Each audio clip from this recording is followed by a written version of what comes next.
مزاروں پہ جانا حرام ہے، گناہ کبیرہ ہے، اور اگر یہ نیت ہے کہ اللہ نے اس بابے کو اختیار دیے ہوئے ہیں مجھے اولاد دینے کا، پھر تو کافر ہو جائیں گے، اسلام سے خارج ہو جائیں گے۔ میں تو اسپیشلی یہ منظر دیکھنے کے لیے آؤں، یہاں ہندوؤں سے بھی میں ملا ہوں، میں تو اسپیشلی یہ منظر دیکھنے کے لیے آؤں، میں تو ان سے کہہ رہا تھا تھوڑا بھگوان سے بھی ہم سلام دعا ہو نہیں سکتی ہماری؟ بھگوان سے بھی ہم سلام دعا ہو نہیں سکتی؟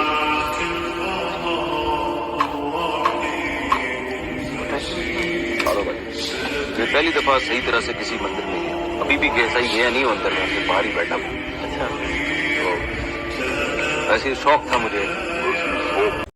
دیکھیے مولوی صاحبان کیا کہہ رہے ہیں، طارق مسعود صاحب، کہ مزاروں پہ جانا شرک ہے، حرام ہے۔ میں پوچھتا ہوں مزارات پہ جانا کب سے شرک اور حرام ہو گیا؟ جبکہ نبی پاک صلی اللہ علیہ وسلم نے فرمایا کہ جب کہیں سے گزرو اور راستے میں قبر ہو، قبرستان ہے تو وہاں سے سلام کر کے گزرا کرو۔ یعنی کہ جو عام لوگوں کی قبرستان ہیں وہاں سے بھی اگر گزرے ہم، ان میں تو یہ بھی ہوتا ہے کہ دنیا دار ہیں، کوئی گناہ گار بھی ہے، کوئی نیک بھی ہے، سبھی طرح کے ہوتے ہیں۔ وہاں کے لیے تو آپ نے حکم فرمایا کہ کہیں سے بھی گزرو اور راستے میں قبرستان اگر نظر آئے سلام کر کے نکلا کرو، قبرستان میں جب جاؤ تب بھی سلام کیا کرو۔ تو میں پوچھتا ہوں جب عام انسان کی قبر کے لیے سلام آپ نے واضح طور پر فرمایا تو ایک بزرگان دین جو اولیاء اللہ ہیں، اللہ کے محبوبوں کے محبوب ہیں، ان کی زیارت کرنا یا ان کے مزارات پہ جانا کب سے شرک اور بدعت ہو گیا؟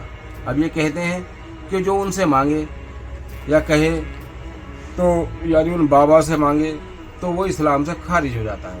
میں پوچھتا ہوں مولوی صاحب، کیا آپ نے کبھی اپنی زندگی میں کسی سے مدد مانگی کہ نہیں مانگی؟ اگر ولی اللہ سے مانگنا شرک ہے، حرام ہے، تو آپ بھی کسی سے مدد نہ مانگا کریں۔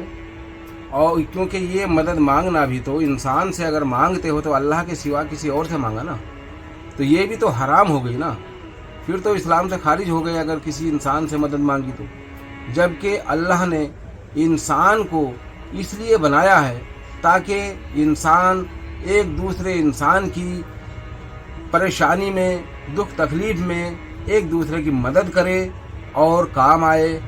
آپ نے کیوں فرمایا، نبی پاک صلی اللہ علیہ وسلم نے فرمایا کہ اگر آپ کے پاس بستی میں، محلے میں اگر کوئی شخص بھوکا سو جائے تو تمہارا بھی کھانا حرام ہو جائے گا۔ یعنی کہ آپ نے فرمایا کہ آپ جو ہے ایک دوسرے کا خیال رکھو، ایک دوسرے کی مدد کرو۔ نبی پاک صلی اللہ علیہ وسلم نے تو فرمایا کہ ایک دوسرے کی مدد کیا کرو، لیکن آپ کہتے ہیں کہ مدد مانگنا شرک ہے، حرام ہے۔ میں کہتا ہوں مولوی صاحب، صورت اگر خراب ہے سیرت سنوار لے، صورت اگر خراب ہے سیرت سنوار لے، ہے پیدائش میں اگر خرابی تو آخرت سنوار لے۔ آئے گا پھر اصل تجھے اسلام سمجھ میں، آئے گا پھر اصل تجھے اسلام سمجھ میں، پیارے نبی کے دین کی دولت سنوار لے۔ مزارات پہ جانا شرک اور حرام بتا رہا ہے، اور مندروں میں جانا حرام نہیں ہے۔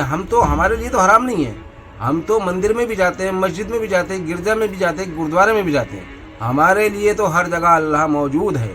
مگر مولوی صاحبان اپنے ایمان کو سنواریے، وہاں اگر جا رہے ہو تو بھگوان کو سلام کرنے جا رہے ہو، مندر میں، مسجد میں جا رہے ہو تو اللہ کو، یعنی اللہ الگ ہو گیا، بھگوان الگ ہو گیا، یہ شرک تم کر رہے ہو اور فتوے دوسروں پہ لگا رہے ہو۔